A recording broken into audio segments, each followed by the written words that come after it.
And S ಕೆಲವು comments ಕೂಡ answer ಮಾಡೋದಿತ್ತು. ಇಷ್ಟೇ ಖರ್ಚು ಮಾಡಬೇಕು, ಅಷ್ಟೇ ಖರ್ಚು ಮಾಡಬೇಕು, that is not me. I think ನನಗೆ ಏನಾದ್ರು ಫಿನಾನ್ಷಿಯಲಿ ಅದನ್ನ ಮೇಂಟೈನ್ ಮಾಡ್ಬೋದು ಅಥವಾ ಅದನ್ನ ಅಫೋರ್ಡ್ ಮಾಡ್ಬೋದು ಅಂತ ಅನ್ಕೊಂಡ್ಮೇಲೆ ತೊಗೊಂಡಿದ್ದು. ಆ್ಯಂಡ್ ಅಷ್ಟು ಬೇಗ ಒಂದು ಜಡ್ಜ್ಮೆಂಟ್ಗೆ ಬರಬೇಡಿ. ಆ್ಯಂಡ್ ಐ ಥಿಂಕ್ ಸಿಕ್ಕಾಪಟ್ಟೆ ಸುಸ್ತಾಗಿದೆ. ಸೊ ಸದ್ಯಕ್ಕೆ ಹಾಯ್ ಹಲೋ ನಮಸ್ಕಾರ, ಹಾಗೆ ಎಲ್ರಿಗೂ welcome back to another video. ಹಾಗೆ ಹೊಸಬ್ರು ವೀಡಿಯೋಸ್ನ ನೋಡ್ತಾ ಇದ್ದರೆ, ನನ್ನ ಹೆಸರು ದಿವ್ಯಾ, ನಾನು ಬೆಂಗಳೂರಿನಿಂದ ಕನ್ನಡ ಬ್ಲಾಗ್ಸ್ನ ಮಾಡ್ತೀನಿ. ಹಾಗೆ ನನ್ನ ಚಾನಲ್ನಲ್ಲಿರೋ ವೀಡಿಯೋಸ್ ನಿಮಗೆ ಇಷ್ಟ ಆದರೆ ಮರೆದೇ ಚಾನಲ್ಗೆ ಸಬ್ಸ್ಕ್ರೈಬ್ ಮಾಡಿ. ಹಾಗೆ ಸಬ್ಸ್ಕ್ರೈಬ್ ಮಾಡಿ ಸಪೋರ್ಟ್ ಮಾಡ್ತಿರೋ ಎಲ್ಲರಿಗೂ ಥ್ಯಾಂಕ್ ಯು ಅಂತ ಹೇಳ್ತಾ ಬೇಗ ಬೇಗ ಬ್ಲಾಗ್ನ ಶುರು ಮಾಡೋಣ. ಆ್ಯಂಡ್ ಟೈಮ್ ಈಗ ಆಲ್ಮೋಸ್ಟ್ ಬೆಳಗ್ಗೆ 5:30 ಹತ್ತಿರ ಆಗಿದೆ. ಆ್ಯಂಡ್ ಬೆಳಗ್ಗೆಯಿಂದ ಬ್ಲಾಗ್ನ ಶುರು ಮಾಡ್ತಾ ಇದ್ದೀನಿ.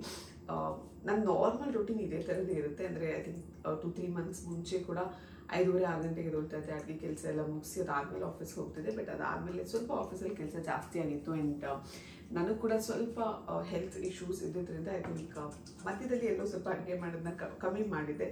ಬಟ್ ಈಗ ಸ್ವಲ್ಪ ವಾಪಸ್ ಶುರು ಮಾಡ್ತೇನೆ. ತುಂಬ ಜನ ಕೇಳ್ತಾ ಇರ್ತೀರಾ ಎಷ್ಟು ಬೇಗ ಅಷ್ಟೆಲ್ಲ ಅಡುಗೆಗಳನ್ನ ಹೇಗೆ ಮಾಡ್ತೀರಾ ಅಥವಾ ಹೇಗೆ ಟೈಮ್ ಮ್ಯಾನೇಜ್ ಮಾಡ್ತೀರಾ ಅಂತ. ಸೊ ಈ ವ್ಲಾಗಲ್ಲಿ ನನ್ನ ಪೂರ್ತಿ ದಿನದ ರೊಟೀನ್ ಯಾವ ಥರ ಇರುತ್ತೆ ಅಂತ ನಿಮ್ಮ ಜೊತೆ ಶೇರ್ ಮಾಡ್ಕೊತಾ ಇದ್ದೀನಿ. ಆದಷ್ಟು ಆಫೀಸಲ್ಲೂ ಶೂಟ್ ಮಾಡೋಕ್ಕೆ ಟ್ರೈ ಮಾಡ್ತೀನಿ. ಬಟ್ ಆಫೀಸಲ್ಲಿ ಸ್ವಲ್ಪ ಕಷ್ಟ ಶೂಟ್ ಮಾಡೋದು, ಏಕೆಂದರೆ ಮೀಟಿಂಗ್ಸ್ ಇರ್ಬೋದು ಅಥವಾ ಕೆಲಸದಲ್ಲಿ ಬ್ಯುಸಿ ಇರ್ತೀನಿ. ಹಾಗಾಗಿ ಶೂಟ್ ಮಾಡೋದು is definitely challenging. But try ಮಾಡ್ತೀನಿ, ಏನು ಶೂಟ್ ಮಾಡೋಕ್ಕಾಗುತ್ತೋ ಅದನ್ನೆಲ್ಲ ಖಂಡಿತವಾಗ್ಲೂ ಶೂಟ್ ಮಾಡ್ತೀನಿ. ಹಾಗೆ ತುಂಬ ಜನ ಜಾಬ್ ರಿಕ್ವೈರ್ಮೆಂಟ್ಸ್ ಬಗ್ಗೆ ಕೂಡ ಕೇಳ್ತಾ ಇದ್ದೀರಾ. ಸದ್ಯಕ್ಕೆ ನನ್ನ ಟೀಮಲ್ಲಿರುವಂಥ ರಿಕ್ವೈರ್ಮೆಂಟ್ಸ್ನ ಕೂಡ ನಾನು ಇವತ್ತು ನಿಮ್ಮ ಜೊತೆ ಶೇರ್ ಮಾಡ್ಕೋತೀನಿ. ಅಕಸ್ಮಾತ್ ನಿಮ್ಮ ಪ್ರೊಫೈಲ್ಸ್ ಏನಾದ್ರು ಅದಕ್ಕೆ ಮ್ಯಾಚ್ ಆಗ್ತಿದ್ರೆ ರೆಸ್ಯೂಮ್ಸ್ನ ಕೂಡ ನೀವು ಕಳಿಸ್ಬೋದು. ಆ್ಯಂಡ್ ಈಗ ಸದ್ಯಕ್ಕೆ ಅಡುಗೆ ಮನೇಲಿ ಇದ್ದೀನಿ. ಆ್ಯಂಡ್ ಅಡುಗೆ ಶುರು ಮಾಡಬೇಕು. ಸೊ ಇವತ್ತು ಏರ್ ಫ್ರೈರಲ್ಲಿ ಕೂಡ ಕೆಲವು ರೆಸಿಪೀಸ್ನ ಮಾಡೋಣ ಅಂತ ಅಂದ್ಕೊಂಡಿದ್ದೀನಿ. ಏಕೆಂದರೆ ತುಂಬ ಚೆನ್ನಾಗಿ ಕೇಳಿದ್ರಿ ಏರ್ ಫ್ರೈರಲ್ಲಿ ಯಾವುದೋ ರೆಸಿಪೀಸ್ನ ಮಾಡಿ ತೋರಿಸಿ ಅಂತ. ಆ್ಯಂಡ್ ಐ ಥಿಂಕ್ ಅದನ್ನ ನಾನು ತಂದು ಆಲ್ಮೋಸ್ಟ್ ತುಂಬ ಮಂತ್ಸ್ ಆಗೋಗಿದೆ. ಆದರೆ ಯಾವ ವೀಡಿಯೋಸಲ್ಲಿ ನಾನು ರೆಸಿಪೀಸ್ನ ಪೋಸ್ಟ್ ಮಾಡೋಕ್ಕೆ ಆಗಿರಲಿಲ್ಲ. ಬಟ್ ತುಂಬ ಕಮ್ಮಿ ಟೈಮ್ ಕೂಡ ಇದೆ ಇವತ್ತು. ಹಾಗಾಗಿ ಎಷ್ಟು ರೆಸಿಪೀಸ್ ತೋರ್ಸೋಕ್ಕಾಗುತ್ತೋ ಆ ಎಲ್ಲ ರೆಸಿಪೀಸ್ನ ತೋರಿಸ್ತೀನಿ. And lunch box I think thinking chapati paneer ಇದೆ ಫ್ರಿಜ್ಜಲ್ಲಿ. ಆ್ಯಂಡ್ ಬದನೆಕಾಯಿ ಕೂಡ ಇದೆ. ಬದನೆಕಾಯಿ ಫ್ರೈ ಥರ ಏನಾದರೂ ಮಾಡೋಣ, ಪನ್ನೀರಲ್ಲಿ ಏನಾದರೂ ಗ್ರೇವಿ ಮಾಡೋಣ ಅಂತ ಅನ್ಕೋತಾ ಇದ್ದೀನಿ. ಎಷ್ಟು ಟೈಮ್ ಆಗುತ್ತೆ, ಏನೇನು ಮಾಡ್ಬೋದು ಎಲ್ಲ ನೋಡೋಣ. ಆ್ಯಂಡ್ ಬದನೆಕಾಯಿ ಫ್ರೈ ಐ ಥಿಂಕ್ ಈ ರೆಸಿಪಿನ ನಾನು ಇನ್ಸ್ಟಾಗ್ರಾಮ್ ಪೇಜಲ್ಲೆಲ್ಲೋ ನೋಡಿದ್ದೆ ತುಂಬ ದಿವಸದ ಹಿಂದೆ. ಅವತ್ತಿಂದ ಟ್ರೈ ಮಾಡಬೇಕು ಅಂತ ಅನ್ಕೋತಾ ಇದ್ದೆ. ಸೊ ಲೆಟ್ಸ್ ಟ್ರೈ ಯಾವ ರೀತಿ ಬರುತ್ತೆ ರೆಸಿಪಿನ ನಿಮ್ಮ ಜೊತೆ ಕೂಡ ಶೇರ್ ಮಾಡ್ತೀನಿ. ಅಕಸ್ಮಾತ್ ಚೆನ್ನಾಗಿದ್ದರೆ ವಿಡಿಯೋ ಲಾಸ್ಟಲ್ಲಿ ಕೂಡ ಹೇಳ್ತೀನಿ, ನೀವು ಕೂಡ ಟ್ರೈ ಮಾಡ್ಬೋದು. ಸೊ ಡಿಫ್ರೆಂಟ್ ಆಗಿದೆ ಅಂತ ಅಂದ್ಕೊಂಡೆ ನಾನು ರೆಸಿಪಿ ನೋಡಿದಾಗ. So let's try and C how it is. ಇದು ನನ್ನ ಓನ್ ರೆಸಿಪಿ ಎಲ್ಲ, ನಾನು ಕೂಡ ಬೇರೆ ಕಡೆ ನೋಡಿದ್ದೆ. And just try. ಸೊ ಯಾವ ಥರ ಬರುತ್ತೆ ನನಗೂ ಗೊತ್ತಿಲ್ಲ, ಟ್ರೈ ಮಾಡಿ ನೋಡೋಣ. ಆ್ಯಂಡ್ ಸದ್ಯಕ್ಕೆ ಈಗ ಬೇಗ ವಿಡಿಯೋ ಶುರು ಮಾಡೋಣ. ಆ್ಯಂಡ್ ಐ ಥಿಂಕ್ ಜಾಸ್ತಿ ನಾನು ಮಾತಾಡಿಕೊಂಡು ಶೂಟ್ ಮಾಡೋಕ್ಕಾಗಲ್ಲ, ಯಾಕೆಂದರೆ ಸಿಕ್ಕಾಪಟ್ಟೆ ಕೆಲಸ ಇದೆ. ಹಾಗಾಗಿ ವಾಯ್ಸ್ ಓವರಲ್ಲಿ ಮಾತಾಡೋಣ. ಆ್ಯಂಡ್ ಈಗ ಲೆಟ್ಸ್ ಸ್ಟಾರ್ಟ್. ತುಂಬ ಜನ ನನಗೆ ನಾನು ಕಿಚನಲ್ಲಿ ಬಳಸುವಂಥ ಏರ್ ಫ್ರೈಯರ್ ಬಗ್ಗೆ ಡೀಟೇಲ್ಸ್ ಕೊಡಿ ಅಂತ ಕೇಳ್ತಾನೆ ಇರ್ತೀರಾ. ಹಾಗಾಗಿ ಇವತ್ತು ನನ್ನ ಏರ್ ಫ್ರೈಯರ್ ಬಗ್ಗೆ ಎಲ್ಲ ಡೀಟೇಲ್ಸ್, ಇದ್ರ ಜೊತೆಗೆ ಕೆಲವು ರೆಸಿಪೀಸ್ನ ಕೂಡ ನಾನು ಏರ್ ಫ್ರೈಯರಲ್ಲಿ ಮಾಡಿ ನಿಮಗೆಲ್ಲ ತೋರಿಸ್ತಾ ಇದ್ದೀನಿ. ನಾನು ರೆಗ್ಯುಲರಾಗಿ ಯೂಸ್ ಮಾಡೋದು ಅಗಾರೋರವರ ಗ್ಯಾಲಕ್ಸಿ ಏರ್ ಫ್ರೈಯರ್. ಹಾಗೆ ಇದರಲ್ಲಿ ನಾವು ಫ್ರೈ, ಬೇಕ್, ರೋಸ್ಟ್ ಹಾಗೆ ಆಯಿಲ್ ಇಲ್ಲದೆ ಕೂಡ ಕುಕ್ ಮಾಡ್ಬೋದು. ಹಾಗೆ ಇದರಲ್ಲಿ ನಮಗೆ 360 degree rapid hot air circulation technology ಕೂಡ ಇದೆ. ಏರ್ ಫ್ರೈಯಲ್ಲಿ ಬಂದಿರುವಂಥ ಈ air fry basket is 4.5 litre capacity. So small ಫ್ಯಾಮಿಲಿಗಳಿಗೆಲ್ಲ ಐ ಥಿಂಕ್ ತುಂಬ ಕನ್ವೀನಿಯೆಂಟ್ ಆಗಿ ಇದರಲ್ಲಿ ನಾವೇನು ಬೇಕೋ ಮಾಡ್ಕೋಬೋದು. ಬ್ಯಾಸ್ಕೆಟಲ್ಲಿ ಒಂದು ಟ್ರೇನ ಕೂಡ ಕೊಟ್ಟಿರ್ತಾರೆ. ಹಾಗೆ ಇದನ್ನ ಕ್ಲೀನ್ ಮಾಡೋದು, ಯೂಸ್ ಮಾಡೋದು ಕೂಡ ಸಿಕ್ಕಾಬಟ್ಟೆ ಕಂಫರ್ಟಬಲ್. ಏರ್ ಫ್ರೈಯರ್ನ ಟಾಪ್ ಸೈಡಲ್ಲಿ ನಮಗೆ ಡಿಸ್ಪ್ಲೇ ಯೂನಿಟ್ ಕೂಡ ಕೊಟ್ಟಿದ್ದಾರೆ. ಹಾಗೆ ಪವರ್ ಬಟನ್ ಆನ್ ಮಾಡಿದ ತಕ್ಷಣ ಇಲ್ಲಿ ನಮಗೆ 7 ಪ್ರೀಸೆಟ್ ಪ್ರೋಗ್ರಾಮ್ ಹಾಗೆ ರೀಟ್ ಆಪ್ಷನ್ಸ್ ಕೂಡ ಇದೆ. ಇದರಲ್ಲಿ ನಾವು french fry, chicken leg, shrimp ಅಥವಾ prawns, cake, steak, fish, ribs ಇದನ್ನೆಲ್ಲ ಮಾಡ್ಕೋಬಹುದು. ಇದ್ರ ಜೊತೆಗೆ ಕೆಲವು ರೆಸಿಪೀಸ್ಗೆ ಅಕಸ್ಮಾತ್ ನಾವೇ ಮ್ಯಾನ್ಯುಯಲಿ ಟೆಂಪ್ರೇಚರ್ನ ಸೆಟ್ ಮಾಡಬೇಕಿದ್ರೆ ಆ ಆಪ್ಷನ್ ಕೂಡ ಅವೈಲೇಬಲ್ ಇರುತ್ತೆ. ನಮಗೆ ಬೇಕಾಗಿರುವಂಥ ಟೆಂಪ್ರೇಚರ್, ಇದ್ರ ಜೊತೆಗೆ ನಮಗೆ ಬೇಕಾಗಿರುವಂಥ ಟೈಮ್ನ ಕೂಡ ನಾವು ಸೆಟ್ ಮಾಡ್ಕೋಬಹುದು.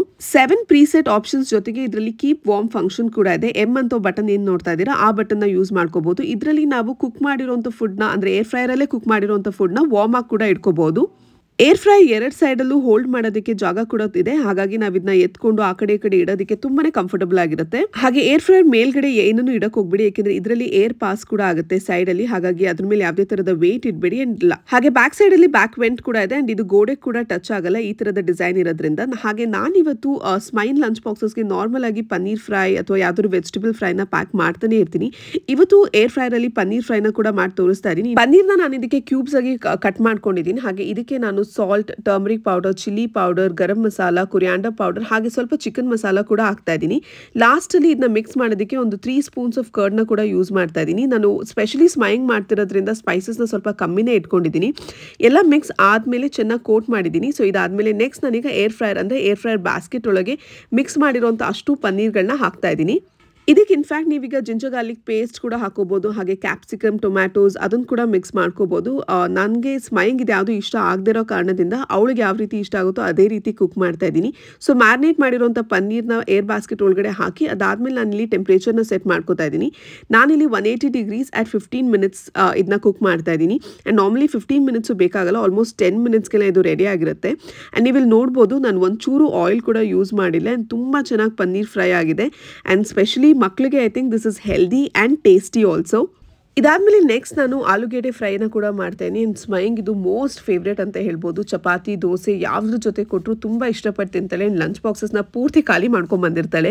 ಆ್ಯಂಡ್ ಇದಕ್ಕೂ ಕೂಡ ಇವತ್ತು ನಾನು ಯಾವುದೇ ರೀತಿ ಆಯಿಲ್ನ ಯೂಸ್ ಮಾಡದೆ ಏರ್ ಫ್ರೈಯರ್ನಲ್ಲಿ ಮಾಡ್ತಾ ಇದ್ದೀನಿ. ನಾನಿಲ್ಲಿ ಮೊದಲು ಆಲೂಗೆಡ್ಡೆನ ಫ್ರೆಂಚ್ ಫ್ರೈ ಶೇಪಲ್ಲಿ ಕಟ್ ಮಾಡ್ಕೊಂಡಿದ್ದೀನಿ. ಅದಕ್ಕೆ ನಾನೀಗ ಸ್ವಲ್ಪ ಉಪ್ಪು, ಅರಿಶಿನ powder, turmeric, Kashmiri chilli powder, ಇದ್ರ ಜೊತೆಗೆ ಸ್ವಲ್ಪ ಗರಂ ಮಸಾಲ, ಕೊರಿಯಾಂಡರ್ ಪೌಡರ್ ಹಾಗೆ ಚಿಕನ್ ಮಸಾಲಾನ ಹಾಕಿ ಚೆನ್ನಾಗಿ ಮಿಕ್ಸ್ ಮಾಡ್ತಾ ಇದ್ದೀನಿ. ಯಾವುದೇ ರೀತಿ ಆಯಿಲ್ನ ಯೂಸ್ ಮಾಡಿಲ್ಲ ನಾನು. ಸೊ ಇದನ್ನೇ ನೀಟಾಗಿ ಮಿಕ್ಸ್ ಮಾಡಿಕೊಂಡು ಅದಾದಮೇಲೆ ಏರ್ ಫ್ರೈಯರ್ ಬಾಸ್ಕೆಟ್ನ ಇದನ್ನ ಟ್ರಾನ್ಸ್ಫರ್ ಮಾಡ್ತಾ ಇದ್ದೀನಿ. ಬೇಕಿದ್ರೆ ನೀವು ಇದಕ್ಕೆ ಆಯಿಲ್ನ ಸ್ವಲ್ಪ ಸ್ಪ್ರೇ ಕೂಡ ಮಾಡ್ಕೋಬಹುದು, ಆದರೆ ನಾನು ಇವತ್ತು ಯಾವುದೇ ಥರದ ಆಯಿಲ್ನ ಹಾಕ್ತಾ ಇಲ್ಲ.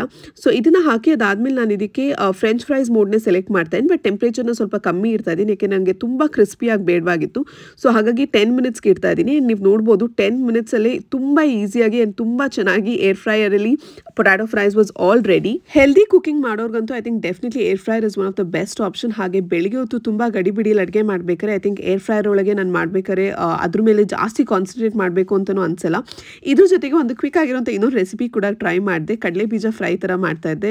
ಇನ್ಫ್ಯಾಕ್ಟ್ ನಮಗೆ ಅಂಗಡಿಗಳಲ್ಲಿ ಸಿಗುತ್ತಲ್ಲ, ಸೊ ಅದೇ ಥರ ಏರ್ ಫ್ರೈಯರಲ್ಲಿ ಟ್ರೈ ಮಾಡಿ ನೋಡೋಣ ಅಂತ ಹೇಳಿ ಮಾಡಿದೆ. ಫಸ್ಟ್ ಟೈಮ್ ನಾನು ಏರ್ ಫ್ರೈಯರಲ್ಲಿ ಟ್ರೈ ಮಾಡ್ತಾ ಇದ್ದಿದ್ದು. ಸೊ ಇದ್ರದ್ದು ಕಂಪ್ಲೀಟ್ ರೆಸಿಪಿನ ನನ್ನ ಕೈಲಿ ಶೂಟ್ ಮಾಡೋಕ್ಕಾಗಿರಲಿಲ್ಲ. ಬಟ್ ಡೆಫಿನೆಟ್ ಆಗಿ ನೆಕ್ಸ್ಟ್ ಟೈಮ್ ಇದ್ರ ರೆಸಿಪಿ ಕೂಡ ತೋರಿಸ್ತೀನಿ ನಿಮಗೆಲ್ಲ. ಆ್ಯಂಡ್ ಇದನ್ನ ಡೀಪ್ ಫ್ರೈ ಕೂಡ ಮಾಡ್ತಾರೆ. ಬಟ್ ಏರ್ ಫ್ರೈಯರಲ್ಲಿ ಇದು ಯಾವ ರೀತಿ ಬರ್ಬೋದು ಅಂತ ಹೇಳಿ ಅದನ್ನ ಮಾಡೋಕ್ಕೆ ಟ್ರೈ ಮಾಡ್ತಿದ್ದೆ. ಇದು ಹಾಗೆ ಇದಕ್ಕೂ ಕೂಡ ನಾನು ಫ್ರೆಂಚ್ ಫ್ರೈಸ್ ಮೋಡ್ ಏನಿತ್ತು ಅದನ್ನೇ ಯೂಸ್ ಮಾಡ್ಕೊಂಡಿದ್ದೀನಿ. ಇದಕ್ಕೆ ಸ್ವಲ್ಪ ನಾನು ಕಾಶ್ಮೀರಿ ರೆಡ್ ಚಿಲ್ಲಿ ಪೌಡರ್ನ ಜಾಸ್ತಿ ಹಾಕಬೇಕಿತ್ತು ಕಲರ್ಗೆ. But I think overall taste ಮಾತ್ರ ತುಂಬಾ ಚೆನ್ನಾಗಿ ಬಂದಿತ್ತು. ಇನ್ಫ್ಯಾಕ್ಟ್ ಇದನ್ನ ನಾವು ಆಯಿಲಲ್ಲಿ ಫ್ರೈ ಮಾಡಿಲ್ಲ ಅಂತ ನಂಗೆ ಅನ್ನಿಸ್ತಾನೆ ಇರಲಿಲ್ಲ. ಆ್ಯಂಡ್ ಈ ರೆಸಿಪಿ ಬೇಕಿದ್ರೆ ನನಗೆ ಕಾಮೆಂಟ್ ಸೆಕ್ಷನಲ್ಲಿ ತಿಳಿಸಿ. ಸ್ಟವ್ ಮೇಲೆ ಅಡುಗೆ ಮಾಡಬೇಕಾದ್ರೆ ಪ್ರತಿ ಸಲ ನಮ್ಮ ಕಾನ್ಸಂಟ್ರೇಷನ್ ಸ್ಟವ್ ಮೇಲೆ ಇರಲೇಬೇಕಾಗುತ್ತೆ, ಹಾಗೆ ಅದನ್ನ ನೋಡ್ಕೋತಾನೆ ಇರಬೇಕಾಗುತ್ತೆ. ಬಟ್ ಏರ್ ಫ್ರೈಯರಲ್ಲಿ ಮಾಡೋದ್ರಿಂದ ಒಂದ್ಸಲಿ ಅದ್ರೊಳಗೆ ಹಾಕಿಬಿಟ್ರೆ ಆಲ್ಮೋಸ್ಟ್ 10-15 ಮಿನಿಟ್ಸ್ ಅದ್ರ ಪಾಡಿ ಅದು ಕುಕ್ ಆಗುತ್ತೆ. ನನಗಂತೂ ಇದು ಸಿಕ್ಕಾಬಟ್ಟೆ ಕಂಫರ್ಟಬಲ್ ಆಗಿದೆ. ನನಗಂತೂ ಬೆಳಗ್ಗೆ ಹೊತ್ತು ನನ್ನ ಕಿಚನಲ್ಲಿ ಸಿಕ್ಕಾಬಟ್ಟೆ ಯೂಸ್ಫುಲ್ ಆಗುವಂಥ ಪ್ರಾಡಕ್ಟ್ ಇದು. ಹಾಗೆ ಈ ಪ್ರಾಡಕ್ಟ್ ಬಗ್ಗೆ ಎಲ್ಲ ಡೀಟೇಲ್ಸ್ ಡಿಸ್ಕ್ರಿಪ್ಷನ್ ಬಾಕ್ಸಲ್ಲಿ ಕೂಡ ಮೆನ್ಷನ್ ಮಾಡಿರ್ತೀನಿ. ಹಾಗೆ ಏರ್ ಫ್ರೈಯರ್ದು ಮತ್ತಷ್ಟು ರೆಸಿಪೀಸ್ನ ನೀವೇನಾದರೂ ನೋಡಬೇಕಿದ್ರೆ ಕಾಮೆಂಟ್ ಸೆಕ್ಷನಲ್ಲಿ ತಿಳಿಸಿ. And let's get back. ಬೆಳಗ್ಗೆ ಕಮ್ಮಿ ಟೈಮ್ ಇತ್ತು, ಹಾಗಾಗಿ ಕೆಲವು ರೆಸಿಪೀಸ್ನ ಮಾತ್ರ ಟ್ರೈ ಮಾಡಿದೆ. ತುಂಬ ಜನ ಕೇಳ್ತಾ ಇರಿ ಸ್ಪೆಷಲಿ ಏರ್ ಫ್ರೈಯರಲ್ಲಿ ಯಾವ ರೀತಿ ಬಳಸ್ತೀರಾ ಅಂತ. ಸೊ ಹಾಗಾಗಿ ಕೆಲವು ರೆಸಿಪೀಸ್ನ ಟ್ರೈ ಮಾಡಿ ನಿಮಗೆಲ್ಲ ತೋರಿಸ್ದೆ. ಆ್ಯಂಡ್ ಇದಾದಮೇಲೆ ವಾಪಸ್ ಈಗ ಇವತ್ತಿನ ಲಂಚ್ ಬಾಕ್ಸ್ಗೆ ಏನೇನು ಪ್ಯಾಕ್ ಮಾಡಬೇಕಿತ್ತು ಅದರ ಅಡುಗೆ ಶುರು ಮಾಡ್ತಾ ಇದ್ದೀನಿ. ನಾನಿಲ್ಲಿ ಮೊದಲು ಬದನೆಕಾಯಿ ಫ್ರೈನ ಮಾಡ್ತಾಯಿನಿ. ಅದಕ್ಕೆ ಏನೇನು ಬೇಕಿತ್ತು ಎಲ್ಲ ಮೊದಲು ರೆಡಿ ಮಾಡಿಕೊಂಡೆ. ಹಾಗೆ ಮಸಾಲೆ ರುಬ್ಬೋದಕ್ಕೆ ನಾನಿಲ್ಲಿ ಮೊದಲು ಸ್ವಲ್ಪ ಕೊಬ್ಬರಿ, ಇದಕ್ಕೆ ಸ್ವಲ್ಪ ಕಡಲೆ ಬೀಜ, ಉರ್ಗಡ್ಲೆ, ಬೆಳ್ಳುಳ್ಳಿ, ಇದಕ್ಕೆ ಸ್ವಲ್ಪ ಜೀರಿಗೆ ಹಾಗೆ ಎಳ್ಳನ್ನು ಕೂಡ ಹಾಕ್ತಾ ಇದ್ದೀನಿ. ಇದೆಲ್ಲದನ್ನೂ ಸ್ವಲ್ಪ ತರ್ತರಿಯಾಗಿ ರುಬ್ಕೋಬೇಕು. ಇದ್ರ ಜೊತೆಗೆ ಇದಕ್ಕೆ ನಾನು ಸ್ವಲ್ಪ ಉಪ್ಪು ಹಾಗೆ ರೆಡ್ ಚಿಲ್ಲಿ ಪೌಡರ್ನ ಕೂಡ ಹಾಕಿದ್ದೀನಿ. Almost 3 spoons of red chilli ಪೌಡರ್ನ ಯೂಸ್ ಮಾಡಿದ್ದೀನಿ. ಬದನೆಕಾಯಿ ಫ್ರೈಗೆ ಬೇಕಾಗಿರೋಂಥ ಪುಡಿ ರೆಡಿ ಆಯಿತು. ಹಾಗೆ ಅಡುಗೆ ಮಾಡ್ತಾ ಮಾಡ್ತಾ ನಾನು ಸ್ಲ್ಯಾಬ್ನೆಲ್ಲ ಅಲ್ಲಲ್ಲೇ ಕ್ಲೀನ್ ಮಾಡ್ಕೊಂಡ್ಬಿಡ್ತೀನಿ. ಈ ರೀತಿ ಮಾಡೋದ್ರಿಂದ ಜಾಸ್ತಿ ಕೆಲಸ ಅಂತ ಕೂಡ ಅನಿಸಲ್ಲ. ಈಗ ನಾನು ರುಬ್ಕೊಂಡಿರೋಂಥ ಪುಡಿಗಳನ್ನ ಏನಿದೆ ಅದನ್ನ ಬದನೆಕಾಯಿ ಒಳಗಡೆ ಸ್ಟಫ್ ಮಾಡ್ತಾ ಇದ್ದೀನಿ. ನೆಕ್ಸ್ಟ್ ಈಗ ಬಾಣಲಿನಲ್ಲಿ ಎಣ್ಣೆನ ಬಿಸಿ ಮಾಡಿಕೊಂಡು ಬದನೆಕಾಯಿನ ಚೆನ್ನಾಗಿ ಫ್ರೈ ಮಾಡ್ಕೋತಾ ಇದ್ದೀನಿ. ಆಲ್ಮೋಸ್ಟ್ ಒಂದು 70% ಬದನೆಕಾಯಿ ಬೇಯೋ ತನಕ ನಾವು ಇದನ್ನ ಚೆನ್ನಾಗಿ ಎಣ್ಣೆನಲ್ಲೇ ಫ್ರೈ ಮಾಡ್ಕೋಬೇಕಾಗುತ್ತೆ. ಹಾಗೆ ತುಂಬ ಬೇಗನೆ ಇದು ಬೇಯುತ್ತೆ ಕೂಡ. ಬದನೆಕಾಯಿ ಬೇಯೋಷ್ಟರಲ್ಲಿ ನಾನು ನೆಕ್ಸ್ಟ್ ಪನ್ನೀರ್ಗೆ ಏನೇನು ಬೇಕಿದೆಯೋ ಅಂದರೆ ಪನ್ನೀರ್ ಗ್ರೇವಿನ ಕೂಡ ಮಾಡ್ತಾಯಿದ್ದೀನಿ. ಸೊ ಅದಕ್ಕೆ ಏನೇನು ಬೇಕಿದೆಯೋ ಅದನ್ನೆಲ್ಲ ರೆಡಿ ಮಾಡ್ಕೋತಾ ಇದ್ದೀನಿ. ಸೊ ಇಲ್ಲಿ ಆನಿಯನ್ನ ಚಾಪ್ ಮಾಡ್ಕೊಂಡೆ, ಇದ್ರ ಜೊತೆಗೆ ginger garlic paste, tomato paste, onion puree ಎಲ್ಲ ರೆಡಿ ಮಾಡ್ಕೋತಾ ಇದ್ದೀನಿ. ಬದನೆಕಾಯಿ ಈಗ ಆಲ್ಮೋಸ್ಟ್ 70% ಅಷ್ಟು ಫ್ರೈ ಆಗಿದೆ. ಅದಾದಮೇಲೆ ನಾನು ಮಿಕ್ಕಿರೋಂಥ ಪುಡಿನ ಏನಿದೆ ಅದನ್ನ ಕೂಡ ಅದಕ್ಕೆ ಮಿಕ್ಸ್ ಮಾಡಿ ಚೆನ್ನಾಗಿ ಫ್ರೈ ಮಾಡ್ತಾ ಇದ್ದೀನಿ. ಆ್ಯಂಡ್ ಒಂದು 2 ನಿಮಿಷ ಇದನ್ನ ಚೆನ್ನಾಗಿ ಎಣ್ಣೆನಲ್ಲಿ ಫ್ರೈ ಮಾಡಿದ್ರೆ ಬದನೆಕಾಯಿ ಫ್ರೈ ಇಸ್ ರೆಡಿ. ಈ ರೆಸಿಪಿನ ಕೂಡ ನಾನು ಆನ್ಲೈನಲ್ಲಿ ನೋಡಿ ಟ್ರೈ ಮಾಡಿದ್ದು, ತುಂಬಾ ಚೆನ್ನಾಗಿ ಬಂತು. ಇದ್ರ ಜೊತೆಗೆ ಪನ್ನೀರ್ ಗ್ರೇವಿನ ಕೂಡ ಮಾಡ್ತಾಯಿನಿ. ಇದಕ್ಕೆ ನಾನು ಎಣ್ಣೆ ಬಿಸಿ ಮಾಡ್ಕೊಂಡು ಅದಕ್ಕೆ ಸ್ವಲ್ಪ chopped onions, ginger garlic paste, ಅದಾದಮೇಲೆ ಆನಿಯನ್ ಪ್ಯೂರಿನ ಕೂಡ ಹಾಕಿ ಚೆನ್ನಾಗಿ ಫ್ರೈ ಮಾಡ್ತಾ ಇದ್ದೀನಿ. ಸ್ಮೈಂಗೆ ಆನಿಯನ್ ಎಲ್ಲ ಜಾಸ್ತಿ ಸಿಕ್ಕಿದ್ರೆ ತಿನ್ನಲ್ಲ. ಸೊ ಇದೇ ರೀಸನಿಂದ ನಾನು ಆನಿಯನ್ನ ಜಾಸ್ತಿ ಪ್ಯೂರಿ ಮಾಡೇ ಯೂಸ್ ಮಾಡ್ತೀನಿ. ಅದಾದಮೇಲೆ ನೆಕ್ಸ್ಟ್ ನಾನೀಗ ಇದಕ್ಕೆ ಟೊಮ್ಯಾಟೊ ಪ್ಯೂರಿನ ಕೂಡ ಹಾಕ್ತಾ ಇದ್ದೀನಿ. ಟೊಮ್ಯಾಟೊ ಪ್ಯೂರಿ ಚೆನ್ನಾಗಿ ಫ್ರೈ ಆದಮೇಲೆ ಇದಕ್ಕೆ ಚಿಲ್ಲಿ ಪೌಡರ್, ಟರ್ಮರಿಕ್ ಪೌಡರ್, ಇದ್ರ ಜೊತೆಗೆ ಸ್ವಲ್ಪ ಚಿಕನ್ ಮಸಾಲ, ಕ್ಯೂಮಿನ್ ಪೌಡರ್ ಹಾಗೆ ಕೊರಿಯಾಂಡರ್ ಪೌಡರ್ನ ಕೂಡ ಯೂಸ್ ಮಾಡಿದ್ದೀನಿ. ಎಲ್ಲ ಪೌಡರ್ಗಳನ್ನ ಹಾಕಿ ಮಿಕ್ಸ್ ಮಾಡಿ ಲಾಸ್ಟಲ್ಲಿ ನಾನು ಇದಕ್ಕೆ ಕ್ಯಾಶ್ಯೂ ಪೇಸ್ಟ್ನ ಹಾಕ್ತಾ ಇದ್ದೀನಿ. ಇದಕ್ಕೆ ನೀವೆಲ್ಲ ಕ್ಯಾಶ್ಯೂ ಪೇಸ್ಟ್ ಹಾಕ್ಬೋದು, ಇಲ್ಲಾಂದರೆ ನೀವು ಸ್ಟೋರಲ್ಲಿ ಸಿಗೋವಂಥ ಅಮೂಲ್ ಫ್ರೆಶ್ ಕ್ರೀಮ್ನ ಕೂಡ ಬಳಸ್ಬೋದು. ಲಾಸ್ಟಲ್ಲಿ ಇದಕ್ಕೆ ಪನ್ನೀರ್ ಹಾಗೆ ಕಸ್ತೂರಿ ಮೇಥಿನ ಹಾಕ್ತೆ. ತುಂಬ ಸಿಂಪಲ್ ಆಗಿರುತ್ತೆ, ಬಟ್ ಮಕ್ಳಿಗಾಗಿರ್ಬೋದು ದೊಡ್ಡವರಾಗಿರ್ಬೋದು ಎಲ್ಲರಿಗೂ ಇಷ್ಟ ಆಗುವಂಥ ಸಿಂಪಲ್ ಆಗಿರುವಂಥ ಪನ್ನೀರ್ ಗ್ರೇವಿ ಇದು. ಆಲ್ಮೋಸ್ಟ್ 7:45 ಅಷ್ಟೊತ್ತಿಗೆ ಸ್ಮಯ ಕೂಡ ಸ್ಕೂಲಿಗೆ ಹೊರಡ್ತಾಳೆ. ಆ್ಯಂಡ್ ಅಷ್ಟರಲ್ಲಿ ನನ್ನ ಎಲ್ಲ ಅಡುಗೆ ಹಾಗೆ ಸ್ಮೈನ್ ಲಂಚ್ ಬಾಕ್ಸ್ ಕೂಡ ರೆಡಿ ಆಗಿತ್ತು. ಸೊ ಅವಳನ್ನ ಸ್ಕೂಲಿಗೆ ಕಳಿಸಿ ಅದಾದಮೇಲೆ ವಾಪಸ್ ಈಗ ನಾನು ಕೂಡ ರೆಡಿ ಆಗಬೇಕು ಆಫೀಸ್ ಹೋಗೋದಕ್ಕೆ. ಹಾಗೆ ಇವತ್ತಿನ ಲಂಚ್ ಬಾಕ್ಸ್ನ ಕೂಡ ತೋರಿಸ್ತಾ ಇದ್ದೀನಿ. ಪನ್ನೀರ್ ಗ್ರೇವಿ, ಇದ್ರ ಜೊತೆಗೆ ಬದನೆಕಾಯಿ ಫ್ರೈ ಹಾಗೆ ಚಪಾತಿ. ಸೊ ಆಫೀಸ್ ಲಂಚ್ ಬಾಕ್ಸ್ಗೆ ನಾನು ಇವತ್ತು ಇದನ್ನೇ ಪ್ಯಾಕ್ ಮಾಡಿದ್ದೆ. ಸ್ಮೈಂಗ್ ಮಾತ್ರ ಪೂರಿ ಮಾಡಿದ್ದೆ, ನಮ್ಗಳಿಗೆಲ್ಲ ನಾನು ಚಪಾತಿನೇ ಮಾಡಿದ್ದೆ. ಸೊ ಇದೆಲ್ಲ ಆದಮೇಲೆ ರೆಡಿಯಾಗಿ ಮನೆಯಿಂದ ಹೊರಡೋಷ್ಟರಲ್ಲಿ ಆಲ್ಮೋಸ್ಟ್ ಬೆಳಗ್ಗೆ 8:30 ಹತ್ತತ್ರ ಆಗಿತ್ತು. ಆ್ಯಂಡ್ ಸದ್ಯಕ್ಕೆ ಈಗ ಕಾರ್ ಓಡಿಸೋಕ್ಕೆ ಶುರು ಮಾಡಿದ್ದೀನಿ. ಬಟ್ ನನ್ನ ಜೊತೆ ನನ್ನ ಹಸ್ಬೆಂಡ್ ಇರ್ತಾರೆ. ಸ್ವಲ್ಪ ಭಯ ಕೂಡ ಅದಕ್ಕೆ ಟ್ರಾಫಿಕಲ್ಲೆಲ್ಲ ಓಡಿಸೋದಕ್ಕೆ. ಆ್ಯಂಡ್ ತುಂಬ ವರ್ಷ ಆದಮೇಲೆ ನಾನು ವಾಪಸ್ ಕಾರ್ ಓಡಿಸ್ತಿರೋದು, ಹಾಗಾಗಿ ಆ ಭಯ ಖಂಡಿತವಾಗ್ಲೂ ಇದೆ. ಬಟ್ ಐ ಥಿಂಕ್ ಆಲ್ಮೋಸ್ಟ್ 1 ವಾರ ಅಥವಾ 2 ವಾರ ಅಷ್ಟರಲ್ಲಿ ಐ ಆಮ್ ಶೋರ್ ನಾನು ಒಬ್ಬಳೇ ಓಡಿಸೋಕ್ಕೆ ಶುರು ಮಾಡ್ಬೋದು. ಹಾಗೆ ತುಂಬ ಜನ ಕೇಳ್ತಾ ಇದ್ರಿ ಕೂಡ, ನೀವು ಯಾವಾಗ ಕಲ್ತಿದ್ದು, ಹಾಗೆ ಬೇರೆ ಬೇರೆ ಕ್ವೆಶನ್ಸ್ ಕೂಡ ಬಂದಿತ್ತು. ಸ್ಮೈನ್ ಪ್ರೆಗ್ನೆನ್ಸಿ ಮುಂಚೆ ನಾನು ಕಾರ್ ಡ್ರೈವಿಂಗ್ ಮಾಡ್ತಾ ಇದ್ದೆ. ಆ್ಯಂಡ್ ಅದಾದಮೇಲೆ I think once I became pregnant car ಓಡಿಸೋದನ್ನ ಸ್ಟಾಪ್ ಮಾಡಿದ್ದೆ. ಸೊ ಅದೇ ರೀಸನಿಂದ ತುಂಬ ವರ್ಷ ಆಗಿದೆ, ಆಲ್ಮೋಸ್ಟ್ 6 ಇಯರ್ಸ್ ಆಗಿತ್ತು ನಾನು ಮತ್ತೆ ಕಾರ್ನ ಓಡಿಸಿ. ಆ್ಯಂಡ್ ಸದ್ಯಕ್ಕೆ ಈಗ ನಾನು ತೊಗೊಂಡಿರೋದು ಆಟೋಮ್ಯಾಟಿಕ್. ಸೊ ತುಂಬಾ ಈಸಿ ಅಂತ ಹೇಳ್ಬೋದು ಟ್ರಾಫಿಕಲ್ಲೆಲ್ಲ ಓಡಿಸೋದಕ್ಕೆ. ಆ್ಯಂಡ್ ಸ್ವಲ್ಪ ದಿನದ ಮಟ್ಟಿಗೆ ನನ್ನ ಹಸ್ಬೆಂಡ್ ಕೂಡ ನನ್ನ ಜೊತೆ ಬರ್ತಾ ಇದ್ದಾರೆ. ಅಂದರೆ ಅವರು ನನ್ನ ಆಫೀಸ್ ತನಕ ಬರ್ತಾರೆ. ಆ್ಯಂಡ್ ಅಲ್ಲಿಂದ ಅವ್ರ ಕಾರ್ ತೊಗೊಂಡು ಅವ್ರ ಆಫೀಸ್ಗೆ ಹೋಗ್ತಾರೆ. ಆ್ಯಂಡ್ ವಾಪಸ್ ಬರ್ತಾ ಕೂಡ ಅವರೇ ಪಿಕ್ ಮಾಡ್ತಾರೆ. ಆ್ಯಂಡ್ ಅವ್ರ ಜೊತೆಲಿದ್ದಾಗ ಓಡಿಸೋದಕ್ಕೆ ಸ್ವಲ್ಪ ಕಂಫರ್ಟ್ ಹಾಗೆ ಸ್ವಲ್ಪ ಧೈರ್ಯ ಕೂಡ ಇದೆ. ಆ್ಯಂಡ್ ನಾನು ಕೂಡ ಕಾರ್ ತೊಗೊಂಡಿದ್ದ ರೀಸನ್ ಇಸ್ ಓನ್ಲಿ ಬಿಕಾಸ್ ನನ್ನ ಆಫೀಸ್ ತುಂಬ ದೂರ ಇದೆ. ಆ್ಯಂಡ್ ನಾನು ಪ್ರತಿದಿನ ಟ್ರಾವೆಲ್ ಮಾಡೋದ್ರಿಂದ 2 ವೀಲರಲ್ಲಿ ಸಿಕ್ಕಾಬಟ್ಟೆ ಕಷ್ಟ. ಆ್ಯಂಡ್ ಸ್ಮಯ ಕೂಡ ಈಗ ಸ್ವಲ್ಪ ದೊಡ್ಡೋಳಾಗ್ತಾ ಇದ್ದಾಳೆ. ಆ್ಯಂಡ್ ಅವಳನ್ನ 2 ವೀಲರಲ್ಲಿ ಇಟ್ಕೊಂಡು ಓಡಾಡೋದು ಕೂಡ ತುಂಬಾ ಕಷ್ಟ ಆಯಿತು. ಹಾಗಾಗಿ ನನಗೆ ಒಂದು ಕಾರ್ ಇರಲಿ ಅಂತ ಹೇಳಿ ನಾನು ಈ ಕಾರ್ನ ಪರ್ಚೇಸ್ ಮಾಡಿದೆ. ಆ್ಯಂಡ್ ತುಂಬ ಜನ ನನಗೆ ಮೆಸೇಜಸ್ನ ಕಳಿಸಿದ್ರಿ, ಎಸ್ಪೆಷಲಿ ಇನ್ಸ್ಟಾಗ್ರಾಮ್, ಯೂಟ್ಯೂಬ್ ಎಲ್ಲ ಕಡೆ ಮೆಸೇಜಸ್ನ ಕಳಿಸಿ ಕಂಗ್ರ್ಯಾಚುಲೇಟ್ ಅಂತ ಕೂಡ ಹೇಳಿದ್ದೀರಾ. So thank you so much guys. And office reach ಆದಾಗ ಐ ಥಿಂಕ್ ಆಲ್ಮೋಸ್ಟ್ ಇವತ್ತು 9:30, 9:45 ಹತ್ತತ್ರ ಆಗಿತ್ತು. ಆ್ಯಂಡ್ ಇವತ್ತಿನ ನನ್ನ ಔಟ್ಫಿಟ್ ಈ ಥರ ಇದೆ, ಸ್ವಲ್ಪ ಫಾರ್ಮಲ್ ಲುಕ್ಕಲ್ಲಿ ಬಂದಿದೆ, ಯಾಕೆಂದರೆ ಮೀಟಿಂಗ್ಸ್ ಕೂಡ ಇತ್ತು. ಆ್ಯಂಡ್ ಆಫೀಸಲ್ಲಿ ನನ್ನ ಕೈಲಿ ಜಾಸ್ತಿ ಶೂಟ್ ಮಾಡೋದಕ್ಕೆ ಸ್ವಲ್ಪ ಕಷ್ಟ ಅನಿಸುತ್ತೆ, ಯಾಕೆಂದರೆ ಮೀಟಿಂಗ್ಸ್ಗಳಿರುತ್ತೆ, ಇದ್ರ ಜೊತೆಗೆ ಬೇರೆ ಬೇರೆ ಕೊಲೀಗ್ಸ್ ಎಲ್ಲರೂ ಇರ್ತಾರೆ. ಆ್ಯಂಡ್ ಎಲ್ಲರೂ ಕಂಫರ್ಟಬಲ್ ಆಗಿರಲ್ಲ ವೀಡಿಯೋಸಲ್ಲಿ ಬರೋದಕ್ಕೆ ಕೂಡ. ಹಾಗಾಗಿ ನಾನು ಜಾಸ್ತಿ ಆಫೀಸ್ನಲ್ಲಿ ಶೂಟ್ ಮಾಡಲ್ಲ. ಬಟ್ ನಿಮ್ಗೆ ಈಗಾಗಲೇ ಹೇಳ್ದಂಗೆ ನನ್ನ ಟೀಮಲ್ಲಿ ಇರುವಂಥ 2 ರಿಕ್ವೈರ್ಮೆಂಟ್ಸ್ನ ನಿಮ್ಮ ಜೊತೆ ಶೇರ್ ಮಾಡ್ತಾಯಿನಿ. ನಾನು HR ಟೀಮಲ್ಲಿ ಕೆಲಸ ಮಾಡ್ತಿರೋದು. ಆ್ಯಂಡ್ ಸದ್ಯಕ್ಕೆ ನನ್ನ ಟೀಮಲ್ಲಿ ಅಸಿಸ್ಟೆಂಟ್ ಮ್ಯಾನೇಜರ್ ಅಥವಾ ಟೀಮ್ ಲೀಡ್ ಪೊಸಿಷನ್ ಇದೆ. ಸೊ ಎಲ್ಲ ಡೀಟೇಲ್ಸ್ನ ನಾನು ಡಿಸ್ಕ್ರಿಪ್ಷನ್ ಬಾಕ್ಸಲ್ಲಿ ಮೆನ್ಷನ್ ಮಾಡಿರ್ತೀನಿ. ಇದ್ರ ಜೊತೆಗೆ ನನಗೆ ರೆಕ್ರೂಟರ್ಸ್ ಕೂಡ ಬೇಕಾಗಿದ್ದಾರೆ. ನೀವೇನಾದರೂ ರೆಕ್ರೂಟಿಂಗ್ ಬ್ಯಾಕ್ಗ್ರೌಂಡಿಂದ ಬಂದಿದ್ದರೆ, ಎಕ್ಸ್ಪೀರಿಯನ್ಸ್ ಕೂಡ ಇದ್ದರೆ ಖಂಡಿತವಾಗ್ಲೂ ಡಿಸ್ಕ್ರಿಪ್ಷನ್ ಬಾಕ್ಸಲ್ಲಿ ಮೆನ್ಷನ್ ಮಾಡಿರುವಂಥ ಡೀಟೇಲ್ಸ್ನ ಚೆಕ್ ಮಾಡಿ. ಆ್ಯಂಡ್ ಇಮೇಲ್ ಅಡ್ರೆಸ್ ಎಲ್ಲನೂ ನಾನು ಅಲ್ಲೇ ಮೆನ್ಷನ್ ಮಾಡಿರ್ತೀನಿ. ಸೊ ನೀವು ನಿಮ್ಮ ರೆಸ್ಯೂಮ್ಸ್ನ ನಮಗೆ ಕಳಿಸ್ಬೋದು. ಅಕಸ್ಮಾತ್ ನಿಮ್ಮ ರೆಸ್ಯೂಮ್ ಶಾರ್ಟ್ ಲಿಸ್ಟ್ ಆದರೆ ನನ್ನ ಟೀಮಿಂದ ನಿಮಗೆ ಕಾಲ್ ಕೂಡ ಬರುತ್ತೆ. And you can come and attend the interviews. And ಸದ್ಯಕ್ಕೆ ಇರೋದು 2 ಓಪನ್ ಪೊಸಿಷನ್ಸ್. ಆ್ಯಂಡ್ ಎಲ್ಲ ಡೀಟೇಲ್ಸ್ ಡಿಸ್ಕ್ರಿಪ್ಷನ್ ಬಾಕ್ಸಲ್ಲಿ ಇರುತ್ತೆ. ಸೊ ಚೆಕ್ ಮಾಡಿ, ನಿಮ್ಮ ಪ್ರೊಫೈಲ್ಸ್ ರೆಲೆವೆಂಟ್ ಆಗಿದ್ದರೆ ಮಾತ್ರ ಕಳಿಸಿ. ಏಕೆಂದರೆ ಇದು ಎಕ್ಸ್ಪೀರಿಯನ್ಸ್ ಇರೋರಿಗೆ ಮಾತ್ರ ಇರೋವಂಥ ರಿಕ್ವೈರ್ಮೆಂಟ್. ಹಾಗಾಗಿ ಎಕ್ಸ್ಪೀರಿಯನ್ಸ್ ಅಂದರೆ relevant experience is a must. ಇದಾದಮೇಲೆ ಆಫೀಸಲ್ಲಿ ನನಗೆ ಜಾಸ್ತಿ ಬೇರೆ ಏನು ವ್ಲಾಗ್ನ ಶೂಟ್ ಮಾಡೋಕ್ಕೆ ಆಗಿರಲಿಲ್ಲ. ಆ್ಯಂಡ್ ಆಫೀಸಿಂದ ಹೊರಟಾಗ ಸುಮಾರು ಸಂಜೆ 6:30 ಹತ್ತತ್ರ ಆಗಿತ್ತು. ಸೊ ವಾಪಸ್ ಮನೆಗೆ ಬಂದು ಅದಾದಮೇಲೆ ವ್ಲಾಗ್ನ ಕಂಟಿನ್ಯೂ ಮಾಡೋಣ. Welcome back. ಆಫೀಸಲ್ಲಿ ನನಗೆ ಜಾಸ್ತಿ ವ್ಲಾಗ್ ಮಾಡೋಕ್ಕಾಗಲಿಲ್ಲ. ಆ್ಯಂಡ್ ಸದ್ಯಕ್ಕೆ ಈಗ ಮನೆಗೆ ಬರೋಷ್ಟರಲ್ಲಿ ಆಲ್ಮೋಸ್ಟ್ ರಾತ್ರಿ 8:30, 9 ಗಂಟೆ ಹತ್ತತ್ರ ಆಗಿದೆ. ಆ್ಯಂಡ್ ಟ್ರಾಫಿಕ್ ಕೂಡ ಸಿಕ್ಕಾಬಟ್ಟೆ ಜಾಸ್ತಿ ಇರುತ್ತೆ. ಇದ್ರ ಜೊತೆಗೆ ಕಾರಲ್ಲಿ ಹೋಗೋದ್ರಿಂದ ಐ ಥಿಂಕ್ ಅಟ್ಲೀಸ್ಟ್ ಬೈಕಲ್ಲಿ ಹೋದರೆ ನನಗೆ ಆಲ್ಮೋಸ್ಟ್ 1 ಅವರ್ ಅಥವಾ 1.5 ಅವರ್ ಹಿಡಿಯುತ್ತೆ. ಬಟ್ ಕಾರಲ್ಲಿ ಹೋದರೆ ಇನ್ನೂ ಒಂದು ಅರ್ಧ ಗಂಟೆ ಜಾಸ್ತಿನೇ ಟೈಮ್ ಬೇಕಾಗುತ್ತೆ ಟ್ರಾಫಿಕ್ ಇರೋದ್ರಿಂದ. ನಾನು ಸದ್ಯಕ್ಕೆ ಇವಾಗ ಓಡಿಸೋಕೆ ಶುರು ಮಾಡೋದ್ರಿಂದ ಸ್ವಲ್ಪ ಅಂದರೆ ಸ್ಪೀಡ್ ಕಮ್ಮಿನಲ್ಲೇ ಓಡಿಸ್ತೀನಿ. ಆ್ಯಂಡ್ ಟ್ರಾಫಿಕಲ್ಲಿ ಓಡಿಸೋದಕ್ಕೆ ಇನ್ನೂ ಸ್ವಲ್ಪ ಭಯ ಇದೆ. ಐ ಥಿಂಕ್ ನನ್ನ ಹಸ್ಬೆಂಡ್ ನನ್ನ ಜೊತೆಲಿ ಇರೋದ್ರಿಂದ ಐ ಥಿಂಕ್ ಅವರಿದ್ದಾಗ ಓಡಿಸೋಕ್ಕೆ ಸ್ವಲ್ಪ ಕಂಫರ್ಟಬಲ್ ಆಗಿದೆ. ಹಾಗಾಗಿ ಬೆಳಗ್ಗೆ ಹೊತ್ತು ಕೂಡ ಅವ್ರನ್ನೇ ಕರ್ಕೊಂಡು ಹೋಗ್ತೀನಿ. ಆ್ಯಂಡ್ ಸಂಜೆ ಹೊತ್ತು ಕೂಡ ಅವರೇ ಬರ್ತಾರೆ ನನ್ನ ಜೊತೆ, ಸ್ವಲ್ಪ ದಿನ ಪ್ರಾಕ್ಟೀಸ್ ಮಾಡೋ ತನಕ ಅನಿಸುತ್ತೆ. ಸೊ ಎಸ್, ಈ ಥರ ಇರುತ್ತೆ ನನ್ನ ಪ್ರತಿದಿನದ ರೊಟೀನ್. ಆದರೆ ಆಫೀಸಲ್ಲಿ ಇವತ್ತು ನನ್ನ ಕೈಲಿ ಜಾಸ್ತಿ ವ್ಲಾಗ್ ಮಾಡೋಕ್ಕೆ ಆಗಲಿಲ್ಲ, ಏಕೆಂದರೆ ಬ್ಯಾಕ್ ಟು ಬ್ಯಾಕ್ ಮೀಟಿಂಗ್ಸ್ ಇತ್ತು ನನಗಿವತ್ತು. ಸೊ ಹಾಗಾಗಿ ಮೀಟಿಂಗ್ಸಲ್ಲಿ ಇದ್ದಾಗಂತೂ ಫೋನ್ ನೋಡೋಕ್ಕೂ ಟೈಮ್ ಸಿಗೋಲ್ಲ. ಸೊ ವ್ಲಾಗ್ ಮಾಡೋದು ಇಸ್ ಹೈಲಿ ಇಂಪಾಸಿಬಲ್ ಅಂತ ಹೇಳ್ಬೋದು.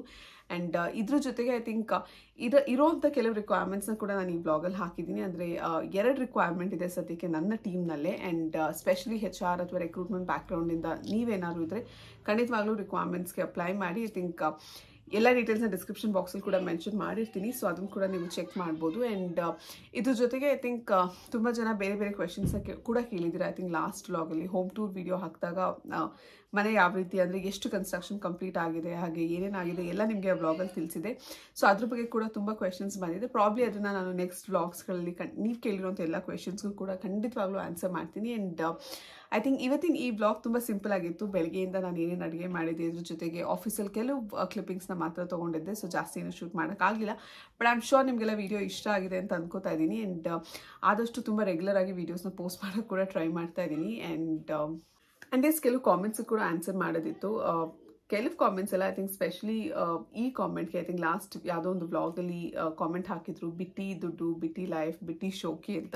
So let me tell you, I think ಲೈಫಲ್ಲಿ ಯಾವುದು ಬಿಟ್ಟಿಯಾಗಿ ಬರಲ್ಲ, ಯಾವುದು ಫ್ರೀಯಾಗಿ ಬರಲ್ಲ. ಐ ಥಿಂಕ್ ಎಲ್ಲದಕ್ಕೂ ಕಷ್ಟಪಡಲೇಬೇಕು ಆ್ಯಂಡ್ ಅದೃಷ್ಟ ಇಡಲೇಬೇಕು. And for me I think ಇವತ್ತು ನಾನು ಸ್ವಲ್ಪ ಜಾಸ್ತಿನೇ ಖರ್ಚು ಮಾಡ್ತೀನಿ, ಖಂಡಿತವಾಗ್ಲೂ ಇಲ್ಲ ಅಂತ ಹೇಳಲ್ಲ. ಯಾಕೆಂದರೆ ಶಾಪಿಂಗ್ ಜಾಸ್ತಿ ಮಾಡ್ತೀನಿ ಅಥವಾ ನನಗೇನು ಇಷ್ಟ ಆಗುತ್ತೋ ಅನ್ನೋದು ಖಂಡಿತವಾಗ್ಲೂ ತೊಗೋತಾ ಇರ್ತೀನಿ. ಬಟ್ ಇಷ್ಟಪಟ್ಟಿದ್ನೆಲ್ಲ ತೊಗೊಳೋದಕ್ಕೆ ಕಷ್ಟಪಟ್ಟು ದುಡಿಲೇಬೇಕು. ಐ ಥಿಂಕ್ ಕಷ್ಟಪಟ್ಟು ದುಡಿಯೋದ್ರಿಂದನೇ ದುಡ್ಡು ಬರುತ್ತೆ, ಅದರಿಂದನೇ ನಮಗೆ ಬೇಕಾಗಿರುವಂಥ ಲೈಫ್ ಸ್ಟೈಲ್ನ ನಾವು ಲೀಡ್ ಮಾಡ್ಬೋದು. ಇಷ್ಟೇ ಖರ್ಚು ಮಾಡಬೇಕು, ಅಷ್ಟೇ ಖರ್ಚು ಮಾಡಬೇಕು, that is not me. I think ನನಗೇನಾದ್ರು ಇಷ್ಟ ಆದರೆ ಅದು ಎಷ್ಟು ದುಡ್ಡಾಗಿದ್ರು, if I can afford it, I will definitely buy it. And ನನ್ನ ಕೆಲ ಅಫೋರ್ಡ್ ಮಾಡೋಕ್ಕಾಗಿಲ್ಲ ಅಂದರೆ ಖಂಡಿತವಾಗ್ಲೂ ತೊಗೊಳಲ್ಲ. ಅದೇ ರೀತಿ ಐ ಥಿಂಕ್ ತುಂಬ ಕಷ್ಟಪಟ್ಟು ದುಡಿತೀವಿ. ಐ ಥಿಂಕ್ ಎಲ್ಲರೂ ಅಷ್ಟೇ ಅನಿಸುತ್ತೆ. ಆ್ಯಂಡ್ ನಾನು ಕೂಡ ಇವತ್ತು ನನ್ನ ಕರಿಯರಲ್ಲಿ ಈ ಪೊಸಿಷನ್ಗೆ ಬರೋದಕ್ಕೆ ಸಾಕಷ್ಟು ವರ್ಷಗಳ ಎಫರ್ಟ್ಸ್ ಇದೆ, ತುಂಬ ಹಾರ್ಡ್ ವರ್ಕ್ ಮಾಡಿದ್ದೀನಿ. ಆ್ಯಂಡ್ ಆರಾಮಾಗಿ ಒಂದೇ ಸಲ ಬಂದು ಮ್ಯಾನೇಜರ್ ಖಂಡಿತವಾಗ್ಲೂ ಆಗಿಲ್ಲ. So it's taken its own path ಅಂತ ಹೇಳ್ಬೋದು. ಸೊ ಅಷ್ಟು ಬೇಗ ಯಾರ ಬಗ್ಗೆನೂ ಜಡ್ಜ್ ಮಾಡಬೇಡಿ. ಆ್ಯಂಡ್ ಸದ್ಯಕ್ಕೆ ನನಗಿರುವಂಥ ಕೆಲಸದ್ರ ಮಧ್ಯ ಫ್ಯಾಮಿಲಿ ಬ್ಯಾಲೆನ್ಸ್ ಮಾಡ್ಕೊಂಡು ಇದ್ರ ಜೊತೆಗೆ ಯೂಟ್ಯೂಬ್ ನಡೆಸೋದು ಕೂಡ ಸಿಕ್ಕಾಬಟ್ಟೆ ಕಷ್ಟ. But I am just pushing my self and doing. ಯಾಕೆಂದರೆ ಇದು ನನಗೆ ಒಂದು it's been my passion. So ಅದರಲ್ಲಿ ಏನಾದರೂ ಒಂದು ಮಾಡಲೇಬೇಕು ಅನ್ನೋದು ತುಂಬ ದಿನದ ಆಸೆ ಇತ್ತು. ಆ್ಯಂಡ್ ಹಾಗಾಗಿ ನಾನು ವೀಡಿಯೋಸ್ನ ಮಾಡೋಕ್ಕೆ ಶುರು ಮಾಡಿದ್ದು. ಬಟ್ ಮುಂದಕ್ಕೊಂದಿನ ನನ್ನ ಪ್ಯಾಷನ್ ಕರಿಯರಾಗಿ ಕನ್ವರ್ಟ್ ಆಗುತ್ತೆ ಅಂದರೆ I think I am really gonna be happy for that also. And car ತೊಗೊಂಡಿದ್ದು ಕೂಡ ಯಾವುದೇ ಥರದ ಶೋಕಿ ಮಾಡೋದಕ್ಕಲ್ಲ.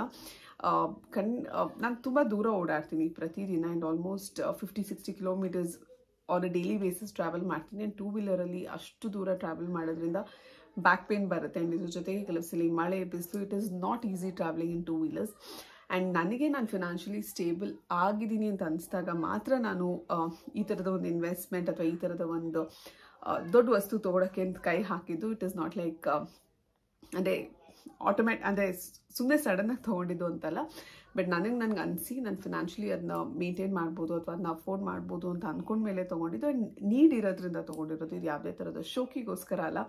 ಐ ಥಿಂಕ್ ಸಾಕಷ್ಟು ಜನ ಕಂಗ್ರ್ಯಾಚುಲೇಟ್ ಮಾಡಿದ್ರಿ. ತುಂಬ ಜನ ತುಂಬ ಸ್ವೀಟ್ ಮೆಸೇಜಸ್ನ ಕೂಡ ಕಳಿಸಿದ್ದೀರಾ. ಬಟ್ ಕೆಲವರು I think they just go it is a judgement. ಆಯಿತಾ, ಅಂದರೆ ನೀವೇನು ನೋಡ್ತೀರಾ ನಿಮ್ಮದೇ ಆದೊಂದು ಜಡ್ಜ್ಮೆಂಟ್ನ ಕೂಡ ಕ್ರಿಯೇಟ್ ಮಾಡಿಬಿಡ್ತೀರಾ. So I think that is very wrong. ಯಾರ ಬಗ್ಗೆ ಆಗಲಿ, ಐ ಥಿಂಕ್ ನನ್ನ ಬಗ್ಗೆ ಮಾತ್ರ ಅಂತಲ್ಲ, ಯಾರ ಬಗ್ಗೆ ಆದ್ರೂ ಅಷ್ಟೇ ಅಷ್ಟು ಬೇಗ ಒಂದು ಜಡ್ಜ್ಮೆಂಟ್ಗೆ ಬರಬೇಡಿ. And please know things before you talk, that's it. ಏಕೆಂದರೆ ಆ ವಿಡಿಯೋದಲ್ಲಿ ಸಾಕಷ್ಟು ಕಾಮೆಂಟ್ಸ್ನ ನಾನು ಡಿಲೀಟ್ ಕೂಡ ಮಾಡಿದ್ದೀನಿ. ಬಿಕಾಸ್ ನನ್ನ ಪೇಜಲ್ಲಿ ನನಗೆ ನೆಗೆಟಿವಿಟಿ ಅಥವಾ ರೂಡ್ ಕಾಮೆಂಟ್ಸ್ನ ನೋಡೋಕ್ಕೆ ಇಷ್ಟ ಆಗಲ್ಲ. ಹಾಗಾಗಿ ತುಂಬ ಸಲ ಕಾಮೆಂಟ್ಸ್ನ ಕೂಡ ಡಿಲೀಟ್ ಮಾಡ್ತಾ ಇರ್ತೀನಿ. ಬಟ್ ಕಂಗ್ರ್ಯಾಚುಲೇಷನ್ ಅಂತ ಕಳಿಸಿದವ್ರಿಗೆ ಅಥವಾ ತುಂಬ ಗುಡ್ ವಿಶಸ್ ಕಳಿಸಿದವ್ರಿಗೆ ಎಲ್ಲರಿಗೂ ಥ್ಯಾಂಕ್ ಯು ಸೋ ಮಚ್. ನಿಮ್ಮೆಲ್ಲರ ಮೆಸೇಜಸ್ನ ನೋಡಿದ್ದೀನಿ. ಬಟ್ ಐ ಆಮ್ ಸಾರಿ, ನನಗೆ ಪರ್ಸ್ನಲಿ ರಿಪ್ಲೈ ಮಾಡೋಕ್ಕಾಗಿಲ್ಲ. ಬಟ್ ಆದಷ್ಟು ಕಾಮೆಂಟ್ಸ್ಗೆ ರಿಪ್ಲೈ ಮಾಡೋಕ್ಕೆ ಇನ್ನು ಮುಂದೆ ಟ್ರೈ ಮಾಡ್ತೀನಿ. So that's it. ಆ್ಯಂಡ್ ಈಗ ಆಲ್ಮೋಸ್ಟ್ ಆಗಲೇ 9 ಗಂಟೆ ಹತ್ತಿರ ಆಗಿದೆ. ಸೊ ಈಗ ಹೋಗಿ ಫ್ರೆಶನ್ ಅಪ್ ಆಗಿ ನನ್ನ ಮಗಳಿಗೆ ಸ್ವಲ್ಪ ಊಟ ಮಾಡಿಸಿ ಅದಾದಮೇಲೆ ಅವಳ ಬುಕ್ಸ್ ಏನೇನಿದೆ ಅಥವಾ ಹೋಮ್ವರ್ಕ್ ಏನಿದೆ ಅದೆಲ್ಲ ನೋಡಿ ಅವಳನ್ನ ಮಲಗಿಸಿ ಅದಾದಮೇಲೆ I am also going to go to bed. And as usual ನಾಳೆ ಮತ್ತೆ ನಮ್ಮ ಸೇಮ್ ರೂಟೀನ್ ಕೂಡ ಶುರು ಆಗುತ್ತೆ. So I am looking forward for it. And that's it guys. I think ಸಿಕ್ಕಾಪಟ್ಟೆ ಸುಸ್ತಾಗಿದೆ. ಸೊ ಸದ್ಯಕ್ಕೆ ಇವತ್ತಿನ ಈ ವ್ಲಾಗ್ನ ನಾನು ಇಲ್ಲಿಗೆ ಮುಗಿಸ್ತಾ ಇದ್ದೀನಿ. ಆ್ಯಂಡ್ ಐ ಹೋಪ್ ನಿಮಗೆಲ್ಲ ಈ ವಿಡಿಯೋ ಇಷ್ಟ ಆಗಿದೆ ಅಂತ ಅನ್ಕೋತಾ ಇದ್ದೀನಿ. ವಿಡಿಯೋ ಇಷ್ಟ ಆದಲ್ಲಿ ಮರಿದ ಚಾನಲ್ಗೆ ಸಬ್ಸ್ಕ್ರೈಬ್ ಮಾಡಿ, ಈ ಥರ ಸಪೋರ್ಟ್ ಮಾಡ್ತಾರೆ. ಆ್ಯಂಡ್ ನಾನು ನಿಮಗೆ ನಾನು ನೆಕ್ಸ್ಟ್ ವ್ಲಾಗಲ್ಲಿ ಸಿಗ್ತೀನಿ. ಅಲ್ಲಿ ತನಕ ಟೇಕ್ ಕೇರ್, ಬಾಯ್.